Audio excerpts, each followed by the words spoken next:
Ari, you lovely lot. Welcome to episode 2 of NE1's mental health podcast, where we're discussing all things mental health and wellbeing in the Northeast. And we're going to be hearing from people with lived experience in mental health.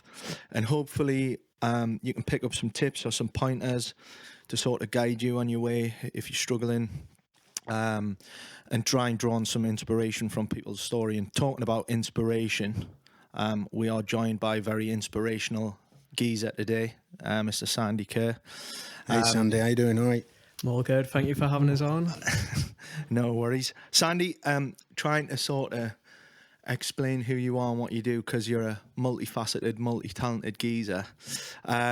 You are a surfer, you're a Tynemouth lad, born and bred, veteran, sort of lifeguard, North Sea warrior. But yeah, like from Tynemouth, like you said, yeah, I've been a surfer and a lifeguard for, my whole life. So yeah, I grew up around the sea, around the ocean, and around this little community in Tynemouth. It's been nice. Because it's interesting. I think a lot of people listening will not really know how much of a subculture there is in the Northeast. I mean, people know there's beaches and whatnot, but there is a massive subculture with the surfing and paddleboarding and stuff's become more popular. I think since lockdown, a lot more people have got into it. But I'm pretty much a newbie with the surfing. I think I've been into it around about 5 or 6 years, but I absolutely love everything about it, and it's done wonders for my mental health. Being out there, being in nature, the cold water therapy side of things. So, how did you get into surfing? You've been in it from a young age. Yeah, so my dad actually started a surf shop in Tynemouth when I was just about born. So I'm 32 now. So he started a surf shop in Tynemouth about 30 years ago. So I was kind of brought up within the Tynemouth surf community scene. And then just kind of played around in the water a lot when I was younger, and then properly got into it when I was probably maybe somewhere around early teens. And then since then, I've so grateful for everything I've got. So I've been sponsored surfer since I was about since I was a bit younger than that. And then picked up by a few brands, done a lot of traveling, a lot of competing, a lot of kind of photo trips and stuff like that. So super lucky that I've kind of made a little bit of a career out of surfing.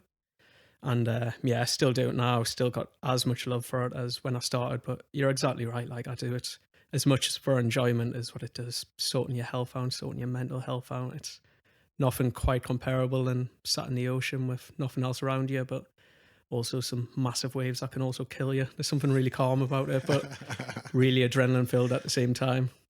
Absolutely. And I think what we'll do is when we put this pod out, we'll put some pictures of you surfing some absolutely crazy waves. Some of them are pretty. I've sent you a couple of pictures of Sandy surfing. Yeah, we'll get them up. And just like a dot in the big brown madness of the North Sea. And it can be pretty unforgivable place, can't it, if you don't know what you're doing? And I suppose you'll see that through the work you do with being a lifeguard and whatnot. There'll be a lot of people go out there, don't probably have the respect they should do for the North Sea or the sea in general, and they end up in trouble. How did you sort of get into that lifeguard side of things? And yeah, absolutely. So I started lifeguarding when I was 16. It was my very first job, and I've managed to hold on to it since then. I got into lifeguard. It was like natural progression. Like, you love spending time in the water, you love surfing. What's a job that you're allowed to surf at and you spend time in the water? Lifeguard. So started out lifeguarding local Tynemouth beaches in the summer months. Absolutely loved it. So good, but lifeguard season's really short. It's about 3 months. With a little bit of training, you might extend out to 4 months. So I had to kind of forge a career out of surfing and lifeguarding after that, just solely because they were the two biggest passions in my life. And I was like, I've got to try and do this for as long as I can and make a career out of it. And yeah, exactly right. Like, helping people is a massive side of it. And the kind of lack of education around the water is huge. So most people that get into difficulty in the water never intend of going in the water themselves. So they've either just went in for a little plodge or a little splash, and then next thing you know, they're up to their necks in a rip current, or they're falling in off maybe a pier, or jumped in, not realise how deep it was. So the lack of education around it's massive, and that's kind of what keeps the lifeguards busy a lot of the time. So do you do like awareness sessions, do you, as part of your job? Do you go around teaching people of the hazards and, like you say, rip currents and whatnot, and Absolutely, yeah. So, like I said, lifeguard season's really short. That was one of the things which I had to do to like extend my career out, and it was something I was passionate about anyway because I would see the direct result of the lack of education. So what I did for a long time, and well, yeah, up until last year, I still managed all the teams that went in. We would go into say schools, or would go into youth groups, or do like safety seminars, and then just educate people about the water, what to do if they got into trouble, what to do if you spot people getting into trouble. Because the massive ones, all right, my mate's in a little bit of trouble, I'll jump in and help him. And then he's in trouble and the mate's absolutely fine. He was just joking on or stuff like that. So the kind of education side of it's like as big as like what you see on the TV on Baywatch, like running in, jumping in the water, saving somebody's life. It's like almost as much of like, all right, we're going to get it before that happens. Like the kind of rescuing side of things on the beach is the kind of like last resort almost. And have you noticed, obviously there's been a huge rise in people being aware of cold water therapy. And I've not been in the Northeast long, but obviously we've got beautiful beaches and a big thriving cold water community. It seems like there's people in that cold water every day, big gangs of people. Is that something that's always been the case, or have you seen those sort of that culture kind of grow in the last few years? And do they get into some difficulty because obviously they're staying in the cold water for quite a long time, some of them? And yeah, totally. So the cold water community, the cold water dippers, stand-up paddleboarders, that's just went crazy in the last, since I think you said before, since lockdown basically. People discovered the outdoors, I think, and just, yeah, we live in a beautiful place. But as in terms of people getting difficulty, obviously the more people get in the water, you are going to have more incidents. But as a whole, it's quite good them all going down in big groups. Because if one person knows something, he can tell the rest of the group, or she can tell the rest of the group. So there hasn't been a massive increase with like just the groups in general, which I think is very good. And I know like a lot of stuff that we did is when you buy a paddleboard, you put leaflets on it, educating you about the water and how to stay safe around it. So there hasn't been a massive increase, but definitely some. I've got to ask the question then. Have you found yourself in a real tricky situation when you've been surfing, when you've been sort of pulled out or pulled down? Or Well, I've surfed for a long time, so I've got a lot of experience. Every time I go in the water, I have one of them though. I'm really? Like, yeah, absolutely. Wow. I was in Ireland 3 weeks ago surfing some massive waves, and then there was one moment where I was like, oh, what am I doing here, man? Really? Yeah, like when you surf big waves like that, you have like safety devices and stuff like that. So it's like pulling vests and jet ski come in and get you, and then you're like, oh yeah, it's humbling, that's for sure. Yeah. No matter how long you surf for, you always get humbled. Because it's a bit of a paradox, isn't it? Because I think with surfing, I think people view it as, you know, you're going in your shorts and the sun's out. But the problem is that generally the better swell comes in the winter months, where it can get pretty heavy and pretty nasty very quickly. And that North Sea, you can be in there 10 minutes and it just completely changes wind direction or something like that. And you just think, wow, I'm in trouble here. I've had it when I've been out kayaking once. Went out, it was an absolutely fine flat day. You know, I'm out there fishing and the weather turned, and I remember looking at the beach thinking, that's an awful long way, I've got to get back there. And then the panic sets in, doesn't it? And I think that's what a lot of people, when they get in the water, it's not so much that they're in a difficult situation, but it's mentally they start panicking, you know, heavy breathing, and then everything goes to jelly, doesn't it? And you're stuck out there. But I think what you were saying about there not being a huge rise, and I don't expect you to have any statistics on it, but as a region, how often are you going to be going out and making rescues? Or, you know, I would imagine summertime is probably the most busiest, where people are down the beach, but is it a really big issue in the Northeast? Yes, in short. So like it would need to be a perfect storm. So some days you're lifeguarding, and I've lifeguarded all over the world. Like I've done seasons down in Cornwall. Cornwall's the busiest place I've ever worked. I've lifeguarded New Zealand, everywhere else. So like the UK is definitely the busier place for incidents. And I think that boils back to we don't get amazing weather every day like they do in New Zealand. So you can go down the beach every single day you want, and this water temperature is pretty nice. Air temperature is nice. But however, when we get a sunny day, especially in the Northeast or even anywhere in this country, everybody goes down to the beach, and it might be the only time on the beach that summer. So they want to do everything they want to do on the beach in that day. So sunny day, everybody goes down the beach. And then if it's a perfect storm of there's waves, or if there's offshore wind, and then people jump in the water in the kayaks or the inflatables, and then they're just get blown out to sea. It's a really common one. So when I say, Wow. yeah, so really common one in the last 5-10 years is people jump on a stand-up paddleboard, take 5 strokes out to sea, and turn around, realise the wind's been offshore, so now they're 10 strokes out, and they haven't got great experience, and then they're trying like, oh, I'll take a few more, and then they're just, once the wind gets them, they're just gone. Likewise with rip currents, when we have waves, rip currents are bigger, and then people just get pulled out in the rips before they notice. So on a busy day, yeah, you'll be in and out of the water all day. On a quiet day, you're drinking tea all day. Talking about like currents, I mean, Ray's taken me out half a dozen times surfing, and now I live here. It's something I plan on getting much more under my belt. You know, I've loved it, but I've had some. We went to Cresswell, didn't we? Early in the morning, and it was misty. Oh my God! I mean, you talk about you have that every time you're out, and I imagine obviously you just became black dots in it was like a dream, because it was that misty and the waves were that big. Everything was just like a hazy dream or a nightmare for me. But learning about the waves, the currents, the tides, you know, like that's something I've started to look into, and there's a lot to get your head around. Yeah, there's loads. It does help when you're brought up down around the coast. So it's kind of is instilled in you, and when you grow up surfing, you do learn a lot. But yeah, there's so much to learn, and there's so many different elements. You got like every day you'll have 2 or 4 tides a day, and then you'll have the wind changing, like you say, every 10 minutes, Ray. Like it's crazy. Every condition that changes on land is like almost exacerbated in the water, because you have so many different factors involved in there. But yeah, it's what keeps lifeguards in jobs. And often you could be stood at the car park looking down at the waves, and they don't seem too big until you get in there, and then you're like, wow, I've really underestimated this.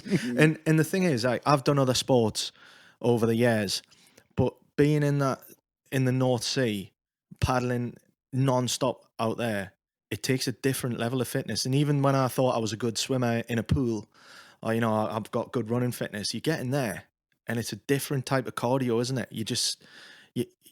I sometimes get it if I've been, you know, I haven't surfed for 3 or 4 weeks, I'll get in. I'm in 10 minutes and I'm like, I'm absolutely gassed. But, you know, you build it up and you can stop sometimes in there a few hours. But what I noticed with the surfing, and, you know, like you're saying, Sam, a lot of people have got into the cold water therapy, haven't they? And it seemed to become really popular around about the time of lockdown. When I first started getting in the water, you'd get in and some days wouldn't even catch a wave, but I'd get out and I would feel that, you know, that exhilarating feeling, and it would last for hours. And I remember sitting thinking, this is before like I knew about Wim Hof and all that jazz. And I'm just like, I'm in such a good mood every time I get out the water. I mean, mate was like, it's the cold water. That's what it's doing for you. And then you do a bit of research and you think, whoa, the endorphins. But then you couple that with the force of nature, a wave, you know, riding along the face of a wave.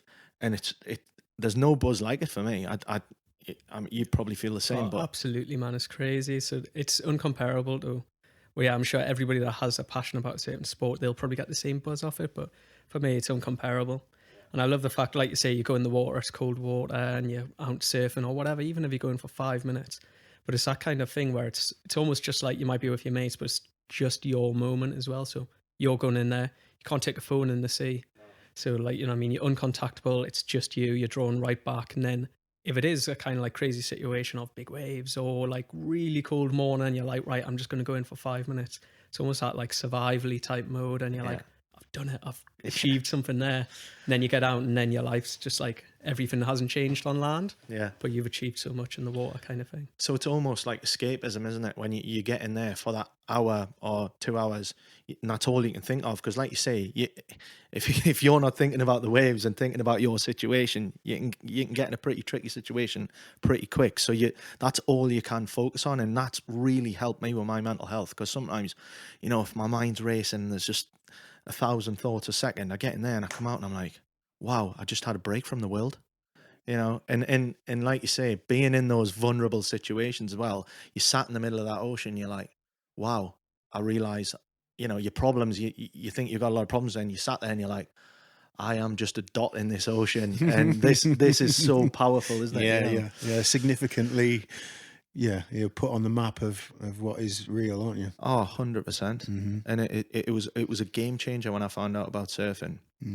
And like I say, I never thought it was a thing. Yeah, I've been Bali and Aussie and all that, and you see the typical what you think. Well, of like Sandy said, in the shorts and, and then you come back here and you've got like a 6'5" suit on, and everyone's walking about look like little seals in the water, don't they? But yeah, it's amazing. I think, like you say, we are super blessed, and I think there's a lot to be said. Going back to what you were saying, you obviously from an early age, you identified that the ocean, surfing were your passions, and you wanted to turn that into a career. And I think there's a lot can be said about your mental health if you're doing something that you genuinely love as a job. We're fortunate that we do that now. I'm really passionate about what I do, but for a long time I wasn't. And, I think that really had a negative impact on me, because you're coming home and you're like, that feeling of being unfulfilled. I suppose there's probably not much better feeling of going out to these fantastic countries where you've groups of friends and surfing some of the best waves. I think there's a lot to be said for that. And big respect to you for identifying that at such an early age and saying, you know what, I'm sticking with this. Well, I was just thinking there, when you said your dad started the surf shop when you were a baby. So would you go surfing? You got brothers, sisters? Yeah, 2 brothers, which we'll get onto. Right. So would you all go out as a family and surf? Was it something you did together, or? Well, I kind of. So when I was younger, you just follow on what your brothers do. My brothers surfed a bit. Are you the youngest? I'm the youngest. Yeah, so I've got 2 older brothers. Had 2 older brothers. Lost one now. So my eldest brother, he would start surfing before all of us, and then would kind of just follow in footsteps like you do with siblings, don't you? However, I really got into surfing. They kind of like dropped off it, didn't do it, just played around. I really got into it when I was about 15. And then soon after that, the middle brother in us 3, he picked it back up after I did as well. And then he just like same again, just found that like crazy passion for it and traveled like, he wasn't, I hate using term, he wasn't like professional surfer, he wasn't sponsored or anything like that, but he just had the absolute passion for it. And then everything he done, so he loved the travel side of it, so he could just go away around the world surfing. So he would work a summer here on a bouncy castle business or something like that, and then he would go away surfing. So yeah, it's like a passion that has kind of ran through the family. Uh-huh. And was your dad like buzzed that you were well into it? Was he like, because you get pushy dads who were like, right, you're gonna, or it could just be enjoying it with you. How was that? Oh, this is the best bit. My dad didn't even surf. Wow. Yeah, so he just started a surf shop in Time Off. Yeah, so we had a beach. That is far out. Yeah, it's crazy, isn't it? Yeah. So we had a beach cafe in Time Off, like an absolute grease. It was before Time Off looks how it is now. We had like a greasy spoon, like chip butties and stuff like that, down on the beach. So it was like lush location right on the beach. And then I think he just like seen all the surfers. He's like, there's no surf shop. Like, I'm going to start one up, basically. So started a surf shop up. Yeah, and then it wasn't that surfing's got like, I think a Point Break, like the crazy locals in it. Yeah. It kind of did have a bit of a stigma for stuff like that. So I think a lot of the locals didn't like this person that didn't surf, starting up a surf shop in Time Off. But well, look at it. There's a couple of surf shops now, and then yeah. So was it this surf shop that is there now? Is that where your dad's shop was? Or? No, he had a few. So he started up in the back of the cafe that we had. So you could Right. get your chips out the front and like your surf accessories in the back. How good's that? And then Finish he the started- surfing, come and just load up on carbs, big chip butty. Oh, So good. Every surfer had a tab as well. I don't think ever got paid. Oh, I'm in a wetsuit. I haven't got any money. Yeah. All right. And Yeah. Oh, nice. But and then we had a shop in Time Off at the pinnacle of it called Sandy Surf Shop. Wow. So yeah, surf shop in Time Off named after us. Oh, that's lovely. Yeah.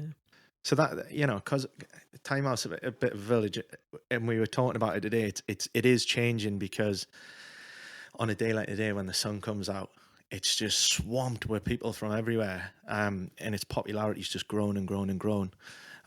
So back in the day, I would imagine it was more of a little community, and having something like that in Time Out that was serving the public, I would imagine it was a real sense of community. Oh, massively. Yeah. More so like the cafe. So after the surf shop only lasted about maybe 5 or 6 years. So there wasn't many surfers back then, not half as many as what there is now. But the cafe, my mum and dad had the same beach cafe for getting on for 20 years, I reckon. So from when I was born right up until I was about 12, likewise with me brothers who were a bit older and with us more of their life, we had this like absolute community hangout down there.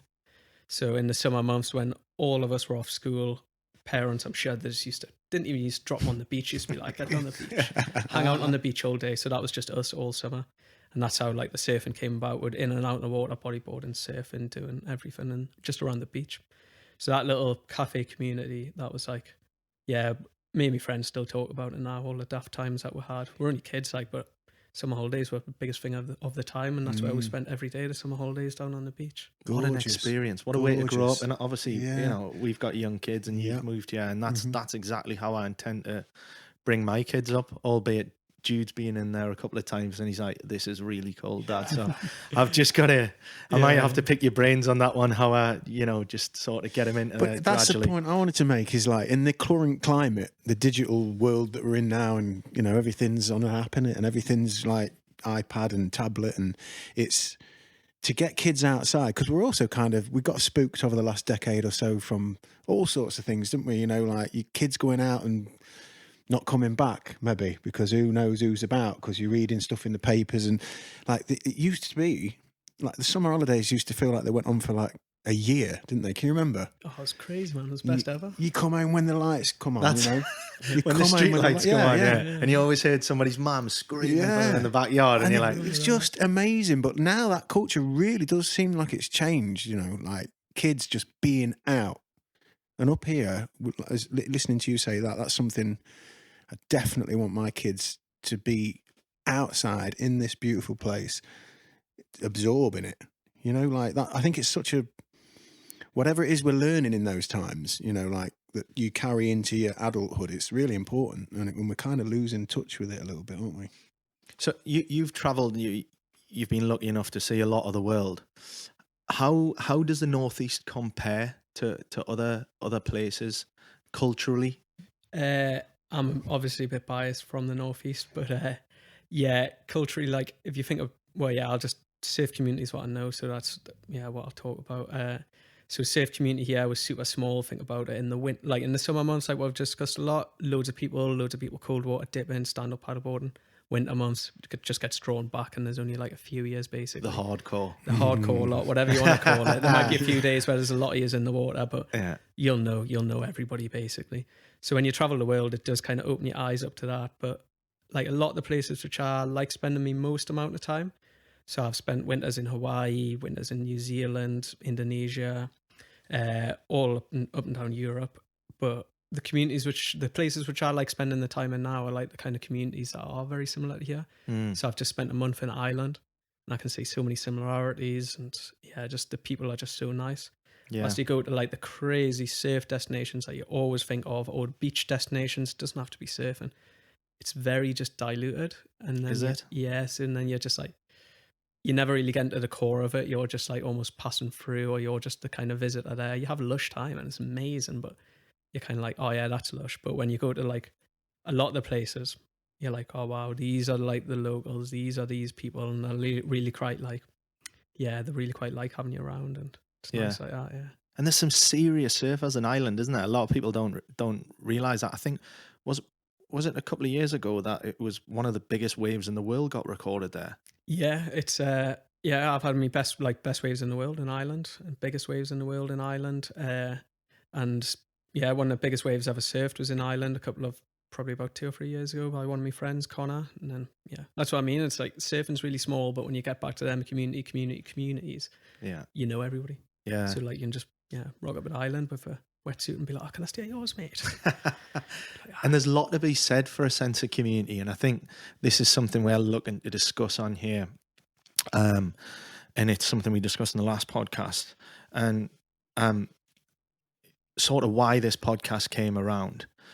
I'm very much like you, Sandy. I love the Northeast. I've been fortunate. I've been around, and I've traveled and seen some beautiful places. But there's always a draw to come back, and I think that is the community. You know, the people, the real, aren't they? You know, you have real conversations, that really heartwarming people, and like you say, it's beautiful. We've got some fantastic rugged coastline, countryside just on our doorstep. But one thing that we're really struggling with, and it's akin to Ireland actually, mental health in the Northeast is we've got some of the worst statistics in the UK. And that's something I want to try and explore with people on this podcast. Is it, why is that? Why are we struggling so much? Why do we, as a region, have the highest suicide rate in the UK? And I think we've got a lot going for us. And I think you alluded to it last time, Sam, that whenever anybody talks about Geordie people, they always say, "Oh, they're so friendly, they're so warm and welcoming," and we are. But why is it that we're struggling so much with our mental health? What do you think we could attribute that to? Wow, it's a big old question, and I definitely do not have the answer for you. I didn't know that about the North East being such a high suicide rate, whether it's the highest or way up there in the highest. But yeah, that's crazy to hear that. So I guess the main reason why we're talking today is my brother committed suicide, and then 2 years later, or was it 3 years later, my dad took his own life as well. So all that childhood, which I was just discussing there, was amazing and brilliant, really normal, if not very, very fortunate. And then within 2 years, 3 years, my family was just almost halved through suicide for no apparent reason from what I can get my head around. So I'm unsure. My brother's suicide, that came first. So my brother, who I just discussed a little bit, who loved to surf and travel the world, I travelled with him a lot. He was a guy that you were just describing, like everybody from the Northeast is really happy, he loves going out, like having a drink, like jolly, up for a laugh. That was my brother. My brother was like on the surface, never depressed. I'm not sure whether he was even depressed under the surface, but for no apparent reason in my head, he just took his own life. And I think it was a crazy impulse for him. So to boil it down to one thing, I'm really unsure of what it was. However, the one thing which I will say about my brother, which I have seen, and I'm not sure if this is just the way which I'll deal with it. So my brother loved to drink, like a lot of us do.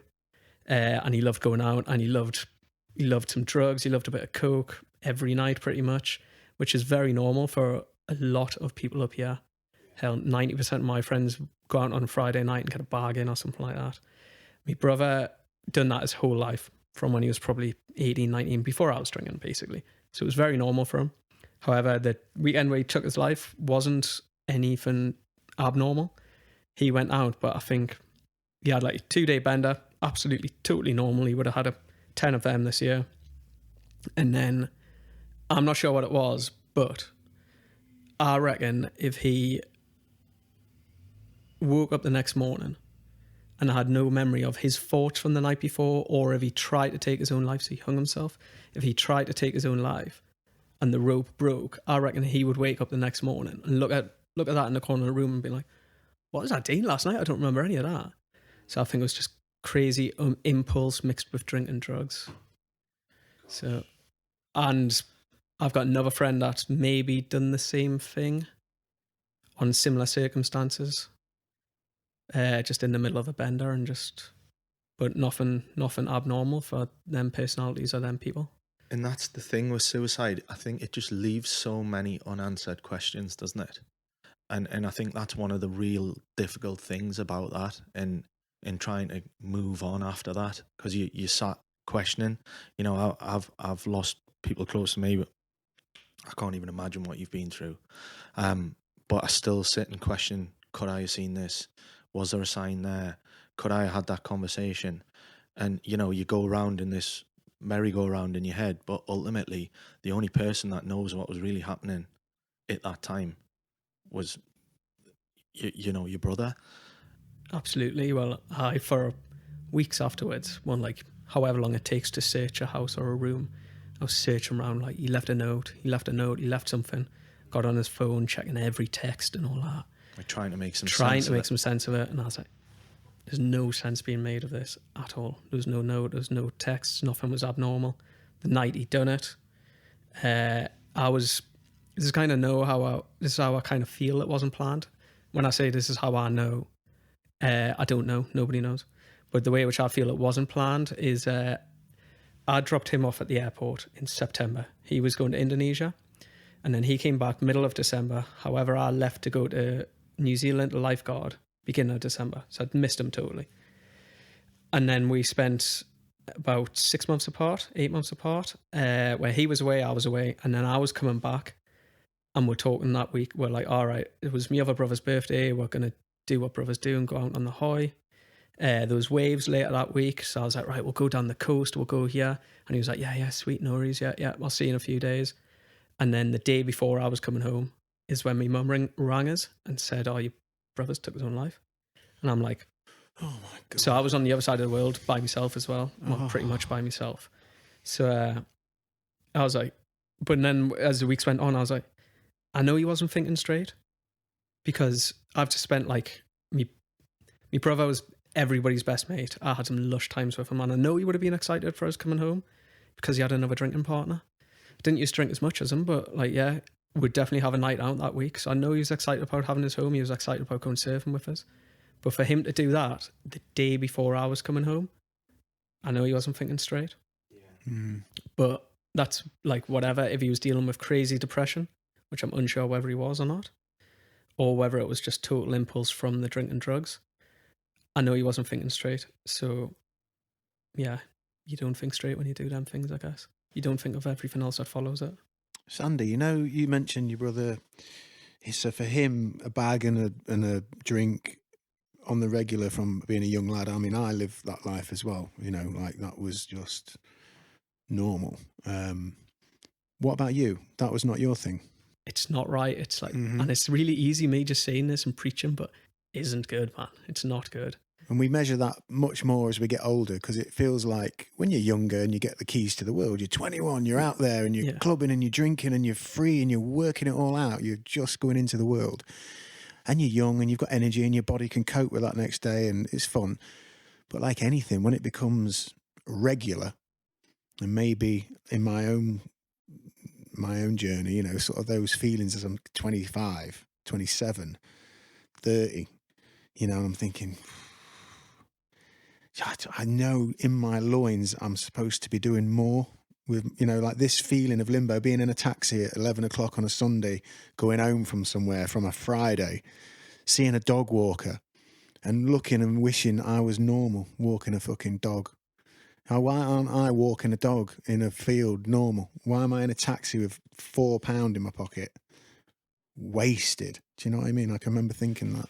I think, like you were saying as well, Sandy, it's become the cultural norm almost. It's like it's almost accepted as part of society, and we've always been famed in the Northeast as having a big drinking culture. You know, again, like the Irish, and we have got a big drinking culture that is celebrated. But I seen a big change a few years ago where a midweek couple of beers with your mates, and that would be sound. You could have a couple of pints and a bit crack, and then the cocaine got introduced, and people they were going out with a couple of bags just for a couple of pints on a school night, Tuesday night, or they wouldn't come out the house they wouldn't come to the pub unless they had one. And that's when it started to dawn on me, like, this is an issue. But the more I travel around the UK and the more conversations I have about mental health and whatnot, it seems to be, because I thought it was just like, you know, I was from a mining village and maybe it was just sort of localized to there. But when you get out into the wide world and around the rest of the UK, it's a problem in every city, every town you go to.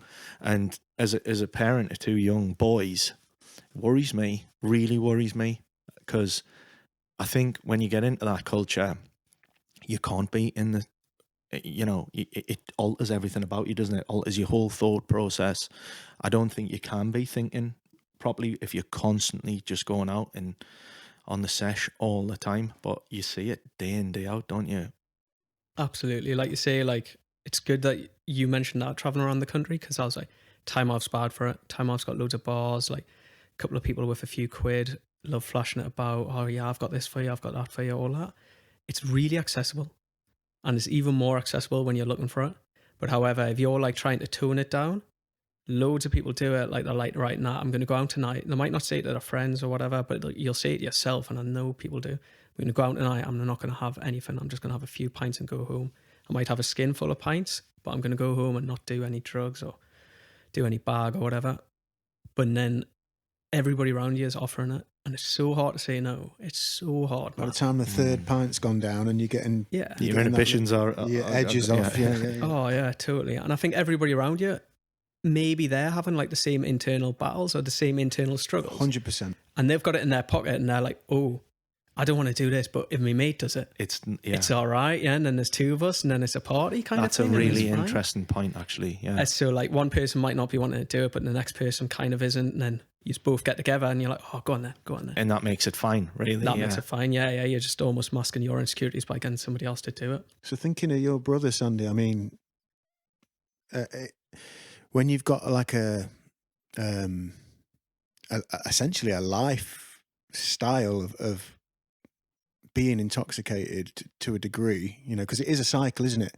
I can remember thinking, oh, well, you go out Friday and you're still on it Saturday, you're hanging Sunday, you're hanging Monday, then it's back to work Tuesday, Wednesday I feel about normal, I'm never doing this again. Thursday, okay, I'm out tomorrow, you know, and you think it's a weekly cycle, but you look back across a month and you did it every week. And you look back across a year and you all year you had like Wednesday and Thursday where you kind of felt all right. And then you look across a decade when from 18 to 28, you know, and you go, fucking hell, I've just been in a mad blur, haze. Yeah. You know, and that's got to be doing something to our ability to regulate our emotional stability. Has to be. Do you know what I mean? Those come downs are, like I say, especially when you're older and the fun's kind of gone, the novelty's kind of gone. You've got stuff to do on the Monday. Yeah, your responsibilities are maybe you're in a steady relationship now. Maybe there's kids, maybe there's a mortgage, maybe your job's, you know, and we get caught and it's, I don't know, man, it's if we're using drugs still later on, there's something in us, isn't there, that we're trying to get through. And that's the hardest thing, isn't it? Getting to the root of it, I suppose. And so going back to your brother and what you were saying, that you thought it might just be, you know, I don't want to say moment of madness, which led to his suicide. But I have heard that quite a bit, where people feel like somebody's, you know, done it and they're not in the frame of mind, or maybe didn't mean to do it and they've went through with it and they've applied a permanent solution to what often is a temporary problem, whatever they're going through. And I think people just don't share what's going on, even with the closest friends and loved ones. Like you say, your brother, how close are you? But was he really talking about the things that were really getting on top of him? And I think a lot of people don't appreciate that. They say on average, for every suicide, the ripple effect is huge, and it affects around 140 people. Wow. And you've obviously felt that ripple effect really close to home, and I just want to ask you about that. How, because you know, you come across as a really level-headed, you know, you've got it together and you're emotionally intelligent. How do you deal with something like that? How have you getting through that in your life? How are you here today, the man you are? I knew that was coming up at some point. And I got to speak to my partner, Rachel. So, you know, when I said I was going through a divorce, I actually had a divorce from my partner, and then this whole my brother thing and everything else, lockdown, the whole world ended and everybody had to live with each other. I ended up moving back in with me ex-wife at the time. And then we're back together now, and we're still together now, which is one positive throughout all this. Wow. Sandy, I didn't know that about you guys. There you go, yeah. So anyway, I was speaking to her about it this morning, and in all honesty, I couldn't pinpoint it on one thing of how to get through this. But I think it is really quite important to try and listen to yourself and like see what makes you happy. Understand. So I went to counselling as well. Oh, that's so you did do that. You did do counselling. Did you seek that out yourself, Sandy? Seek that out myself, yeah. Well like done. I said before, my brother, I was in a bit of like my headspace was all over when I was getting divorced from Rachel. And I don't think I dealt with it well. Hence why I was going out and on the piss all the time and everything. I was masking it with something else. So after my brother died, I was like, right, if I could barely deal with that, I can't deal with this. So I'm going to go to counselling. And one of the best things which I took away from counselling is every feeling that you have is normal. Yeah. So like after a death, bereavement, it doesn't matter how close you are. It was my brother, he was my best friend. It might be somebody that you just worked with. It might be somebody you met once a week. whatever feelings you're having, they're normal. It's valid. It's absolutely valid. So I went to counsel, and that definitely helped. I didn't even go to that. Well, yeah, I went to a fair few counselling sessions, and I think it helped also, like, you know what I mean? We're from the Northeast. We don't like asking for favors kind of thing. And like, we'll deal with this on our own. But in my head, I was giving this woman a little bit of money to listen to me talk. So it almost felt nice. I was like, right, you take that. Now I'm just going to get rid of all this onto you. Yeah. And that's how I dealt with that in my head. But just like recognizing what makes you happy. So for me, I would train a lot, and I'm pretty fit for it. However, I would train one day, I would go out and run 10 miles, come in, like, Rachel, I feel great now. Like, that really fixed us that. We can't do that every day. What works one day doesn't work the next day. Surfing was massive. However, like, I had a lot of pressure on surfing. So I was like, right, surfing's going to fix us. That'll be fine. And I've got to carry on surfing. I've got to keep on doing it. However, you can jump in the water and you feel great when you come out. But then one day it's just like, that didn't fix anything, that. And you've just got to absolute give yourself credit where you're like, went out for a run, I feel great, I'm going to ride this high, I'm going to go in for my cold water dip, I'm going to ride this high of feeling normal, feeling in tune and feeling good. But be fully aware that it's not going to work every time. It might work every time, brilliant, you keep on doing that. But yeah, so I would do a lot of training, a lot of surfing, and also spending time with my friends, which was hard, man. So yeah, like, Simon was such a big figure. Like, everybody knew Simon. So I found it hard at the start, is what Rachel reminded us this morning. Going in social situations, I found it really hard. Not because I didn't want to talk about Simon, just because I knew everybody knew him. So when I would like go out for a pint with my friends, I'd be like, oh no, who's going to be there? And I had to know like everybody that was going to be there. I had to know this. I got some really close friends. I'd be like, oh, I'll give you a knock, man. We'll just walk up the road. And that would be it. Like, so. Were you a little bit concerned that people were going to be different around you or treat you a little bit differently because of what you'd experienced and been through? Absolutely, yeah. So I found it weird. Like, people would come up and speak to you because they felt the need to speak to you. Like, oh, this Sandy's brother's just took his own life, or like whatever has happened to his brother. We'll go and speak to him. But then they would come and talk to you, and it would be like really awkward. But they wouldn't talk about my brother. Right. So that was like the weirdest thing for me, I reckon. Like, everybody that came up and was just like, yeah, mate, I'm really sorry to hear about your brother. I'd be like, oh, mate, thanks so much. Nobody's seen that one. Like, he was some guy, wasn't he? And then they would probably always, like, it was my brother. They probably always had like a daft story about him, which would tell us, and I'd really appreciate it. But it's when people come up and they're like, all right, what's happening? I'm like, just say what you want to say. Yeah. So like, yeah, I was always that guy though. Like, if I seen somebody that had been through something or lost somebody, I would go up to them and like not say I'm sorry for your loss. I'd be like, all right, mate, I will go for a pint next week or something like that. It never happens. So yeah. And I kind of realized people can't say the wrong thing to you. It's like really hard to say the wrong thing to you. It's impossible to say the wrong thing to you. So yeah, just go and speak to that person. So it seems like helping you deal with that, it's not just one thing, it's a mix of things. So, you know, it's the exercise and doing things that you enjoy, being aware of your emotions and how you're feeling, validating those emotions, seeking professional help, your partner, and I would imagine that's been a big thing, and like you say, your friends. So getting back to community, how much has being part of a community and having people that you can go to, how much has that contributed to you being where you are today?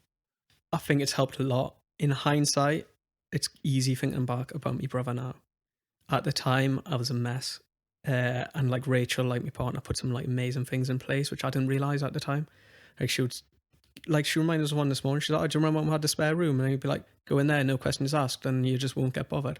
I'd be like, oh shit, yeah, I didn't remember that. That was lush. Wow. Me, like Rachel, like setting up, like had me birthday, and Rachel was like, right, Sandy loves these group of friends, but you'll never like get them out. You would never ask to do something with them, so we'll get them out, kind of thing. So being in that community massively helped, although I didn't realize all the people like that were turning cogs behind the scene for us. And thinking back now, that was like amazing. That's a beautiful thing, isn't it? Yeah, because they're just, you know, they don't have to really say anything. They're just doing it in the background, and yeah, that's amazing. It always seemed to come at the worst time as well. It's like, they obviously were talking about us, like, which is lovely to think about. But at the time, I was like, he's better not be talking about us, kind of thing. So like, I'd be like super low one day now, just so happen to get a text from somebody, be like, right, I'm going to give you a knock and we're going to go for a run. I'll be like, oh, nah. He's like, oh mate, I'm running up your street now, man. Come out. I'll be like, oh right. I'm going out now, come back in, I'll be like, fuck, I done that, man. I feel great. Yeah. So it's just like pushing yourself as well. And that was massive in the community, because I was like, I don't want to go out. I don't want to see anybody. What is, so that's obviously support you've got in your own network, but when you experience something like that, what is the support there for you? Is there anybody comes to you afterwards and says, look, you've been through this massive life event, these are the next steps? Or, you know, are you just left as a family to be, right, how do we deal with this? Oh, I think if there was that support, you don't take it in at the time. Right. So yeah, I don't think there was any support. So after my brother, my head was all over the place. But I said my dad took his own life, and that was less than a year ago. So my dad lived with, and that was depression. Like, my dad never got over the loss of my brother. My dad was like my dad was like carbon copy of my brother, I reckon, when he was younger. So my dad never got over the loss of my brother and just took his own life, and we knew that was coming. Just heartbroken, totally shattered. Absolute shattered. When I say we knew it was coming, like, what I mean by that is my mum rang us and said, your dad's died, and I was like, I know exactly what he's done. But then I was like, never thought you would actually do it, or like, we try to give him as much help as we can. So everybody tries to offer you help and give you help.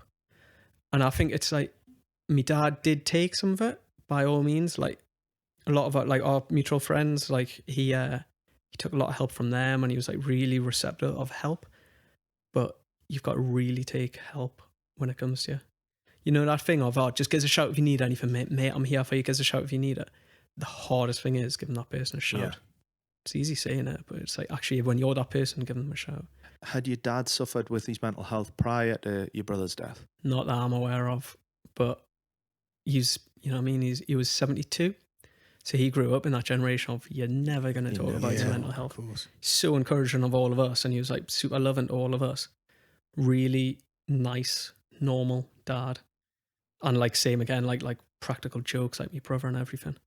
But after that, the help, which like, I just did not want to have to go through what I went through with my brother again.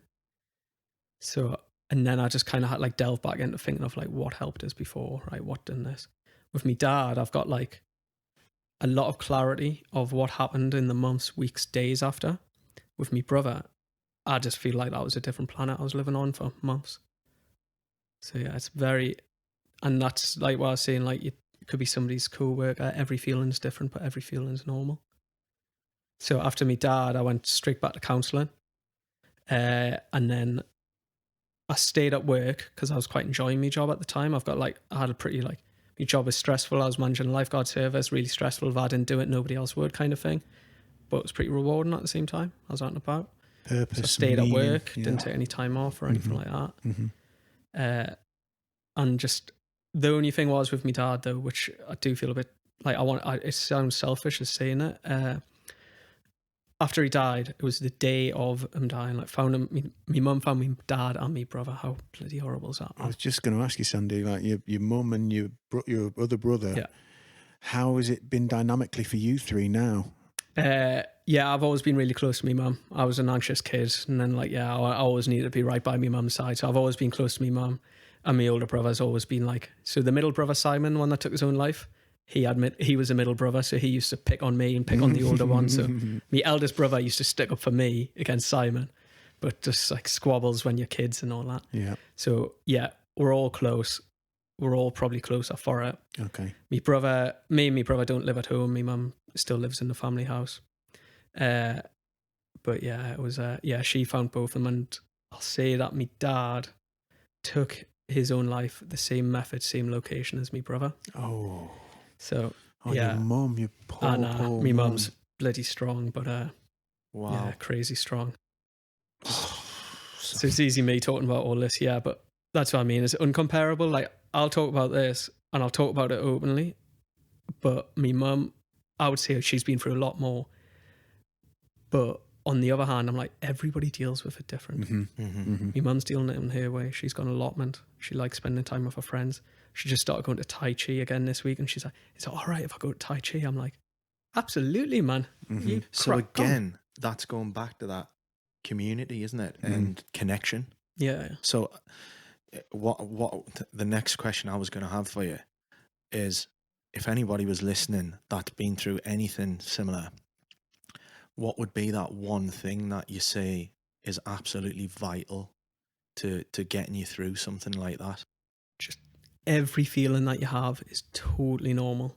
Like if you're angry as fuck, if you're upset as fuck, if you want to sit in the corner of a room, or if you want to get out and about, everything's normal. With my brother, I wanted to sit in the corner of a room, didn't want to see anybody. With my dad, the next day, I was like, right, I'm going to go for a walk around the seafront and see everybody I know. Wow, that's interesting. Everybody, and I just want to get this out of the way, and I want to I didn't want to see people after me brother and them being like all weird around us. But after me dad, I was like, let's get this out of the way. Let's just get on with this. Like, I want to go and see everybody, and anybody that asks us, I'm going to tell them straight away what I've just been through.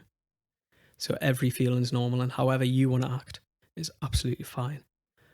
But I will say, I was like, do stuff that you want to do. Go for a run, sit on the couch, read a book, sit on the couch and watch The Simpsons. Do stuff that you want to do, but just understand it might be something different tomorrow that you need to do. And it sounds cliche and it sounds really like hard to like, oh yeah, that'd be easy, but it's kind of not. Just fall on that network around you, man. I think you're such a powerful person as well, Sandy, in the sense of how strong you are to talk like you're talking. Because I think for people listening to this now, to hear you speak so openly and composed and heartfelt, that, because I think you're obviously blessed with that, because not everybody is, and I think so much of it is we don't talk, we don't share, we don't, like you were saying about lifeguarding, we want to stop it before they get to the water, Yeah. And I think that's what we're dealing with in our job, Ray, isn't it? When we're talking about this, at work, it's getting the conversation going, talking about what's putting us down, what we're going through right now, and sharing it. Even like you said there, Sandy, with after the fact, and people are kind of coming up and, are you okay? Or, or sort of skipping past it. If we actually share where we are, it seems to just go a long, long way. But we don't want to put on anybody. It's such a strange paradox. Totally, and like you don't want to like stress anybody out. You don't want to like put anybody in like a different mind. But you can't. It's really hard to say the wrong thing to somebody. I picked up on you saying that earlier, because actually, when you do say what you need to say, what you find is people just want to listen and help and be there, and they're compassionate and empathetic. But I don't think that paradox will ever change. But if we can talk like this, and people might hear this that are going through something like this, or they know somebody who is, I think it's so powerful, mate. Such a powerful speaker. I've got the utmost respect for the way you are and what you've been through, mate. I just think you've handled it incredibly well. I don't know. I can't even begin to put myself in your shoes. Oh, well, that's the thing. Like I said, everybody deals with death and bereavement differently, but I don't know. There's loads of time, like I said about my brother, there was loads of times, like Rachel was telling us about this morning, I was like, I do not remember that whatsoever. I was like, blinkers on, just getting through every fucking day the only way I could. Was there ever a moment for you where it crossed your mind? Yeah, absolutely. I was speaking about this morning. So, like I said, the year before my brother took his own life, I was really low, quite depressed, just overcoming it with training and drinking and everything else. But so I was pretty low. I didn't have it mapped out in my mind, I'm going to take my own life, but you do think it would be easier if I wasn't here. And that's really hard for me to say, but I know a lot of people think that, and it shouldn't be hard for you to say that. However, after my brother took his own life, I was like, fuck that. I never want to put this on any, like the feelings which I've got now, I'm not putting that on anybody. So it's kind of weird. Like when I was depressed, yes, I had them thoughts. After I've actually experienced a suicide, never had them thoughts. Wow. Which is really confusing about my dad. Because but like you say, you keep reiterating, we are all different, aren't we, with how we're going to emotionally deal with these things. Jesus, man. I think you've just got to think in that moment, they just weren't in the right space to think about the sort of consequences and what comes after. But Sandy, I just want to commend you for, well, number one, for coming on and talking, and number two, for just what you're doing. And I think your story, coming on here and talking about it, I think people will just be really inspired and will be able to take a lot from it. And if you can just keep on doing what you're doing, man, you're going to help so many people, honestly. I can't thank you enough for coming on, Sandy, and I wish you all the very best with everything you do. And your next chapter into the fire brigade, it's starting when you start training? Start training tomorrow. Wow. So yeah, get us now, because I'm going to be in a bin and building for the next 15 weeks. Awesome. And where can people find you if they want to follow your surfing and follow what you're doing? Yeah, so if you enjoyed that boring surf chat at the start, I'm on Instagram and it's Sandy Kerr with an underscore at the end. Yeah, I'm on social media. Awesome. That's about it. It's I just think a loads lot of pictures of waves if you're into that. A lot of people will get a bit of a shock when they see some of the waves he's been surfing. Bet, yeah. Probably don't even realise that it occurs around here. Yeah. Mm-hmm. Yeah, it helps when you're only 5'4", every wave like that. What a beautiful place I to shouldn't end have said it. that. Nobody would have known. We're just telling everyone you're 6'5". Awesome. Thank you, Sandy. This has been amazing and really inspiring. No, thank you, lads. Honestly, you're doing an amazing thing here. It was easy talking about with you because, yeah, you are doing such an incredible thing. Thanks, brother. Keep going, man. That means a lot. Thank Big you. love. All right. Cheers, Sandy. guys. Thank you, everybody. Take care.